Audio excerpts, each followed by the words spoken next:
Oh, this new Prison Planet article looks interesting. Can you trust NewsGuard? As a journalist, in my personal opinion, no, you cannot trust NewsGuard. Let's talk about the trustworthiness of NewsGuard, as this is what it claims to be, kind of one-stop shop for telling you whether you should trust this news source or not. Now, I downloaded the browser extension on Firefox. I went and did some tests. I searched BuzzFeed, gave it a green light. I searched Quillette, which is that new, kind of dark web site. It has no information on it. It doesn't give it a label at all. I then searched the Daily Caller. It gave it a green. I searched the Daily Wire. It gave it a green. I searched RT. It gave it a red. I searched InfoWars. It gave it a red. I searched Breitbart. It gave it a red. So that's the kind of mix. So does there seem to be an inherent, left-right political bias on NewsGuard? No. It gave, Ben Shapiro's and Tucker Carlson's news outlets green, just as it gave green to BuzzFeed or CNN. So there's not an inherent, it's not labeling liberal sites, trustworthy and conservative sites not trustworthy. That's not really what it's doing. What it's doing is defining what is acceptable Overton window speak in contemporary society. And that ultimately, the things that it's going to rate as, trustworthy or not trustworthy is going to be really what falls in the general sensibilities of what is allowed in public discourse in our modern times. What is considered reasonable conservative discourse, what is considered reasonable liberal discourse, and within those, journalists will view the Daily Wire and the Daily Caller, conservative, but still legitimate, and just as they'll view BuzzFeed News or Vice, liberal, but still legitimate, regardless of the fact that, both the Daily Caller and BuzzFeed News have published stories that they ultimately got wrong, and then had to retract or dance around, that there are historical examples of both conservative and liberal digital media news sites publishing ultimately fake news. But that's not really what NewsGuard sets out to do. It's not analyzing individual articles or reports, saying one is trustworthy or another. Once again, we'll have to rely on our, ever taxed bandwidth of critical thinking. It's really what it's defining is how, one, transparent is this news site, and two, do they publish on the whole factual information, or do they retract claims in a timely manner if they make a mistake.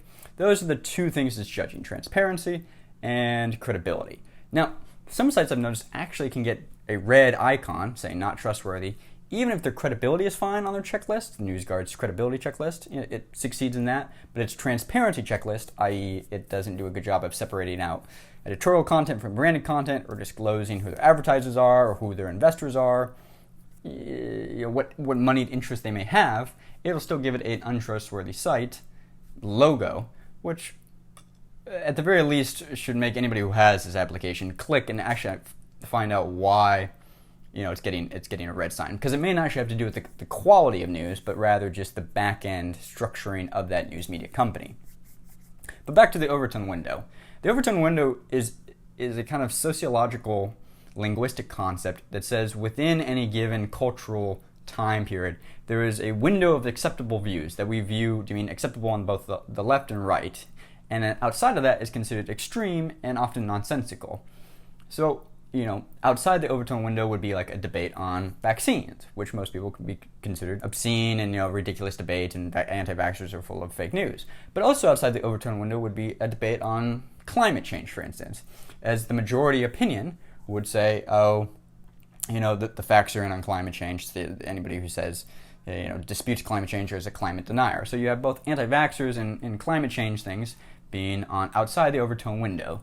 And any site that purports to, lobby against the facts of climate change or lobby against the facts of vaccines would get a negative, untrustworthy logo. Now, is this good or bad? Well, neither. It's not ultimately determining, whether an article or a piece of content is trustworthy or not, or whether the news publication is trustworthy or not. It's simply telling you this is a reasonable site that operates and publishes content within the realm of topics and ideas that are considered socially acceptable. In some ways, I think you could probably argue if NewsGuard existed in the 1500s and Galileo suddenly said, I don't think the Earth is centric. I don't think the sun revolves around the Earth. Instead, I think we live in a heliocentric universe. it might have gotten a red, just because that thought would have been outside the Overton window. I mean, it would be basically a heretical thought.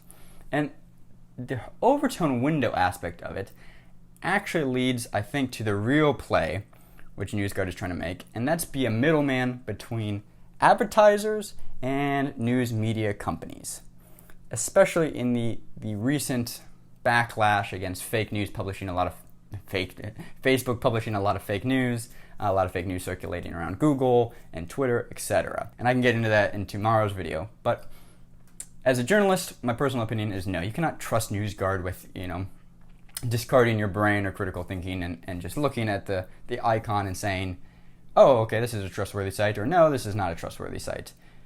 Nor does it really have a political ideology. The ideology is simply one of the Overton window. And you can look at this by just both its contributors and analysts, the people that comb through the websites. They have analysts that were formerly from BuzzFeed News or from the Daily Mail or from CNN. And their senior board of advisors are mainly government figures, the head of the CIA, people that used to work for George W. Bush, etc. Anyway, thanks for watching, guys. I'll see you tomorrow. Like, subscribe if you want, and click around for another video. Bye.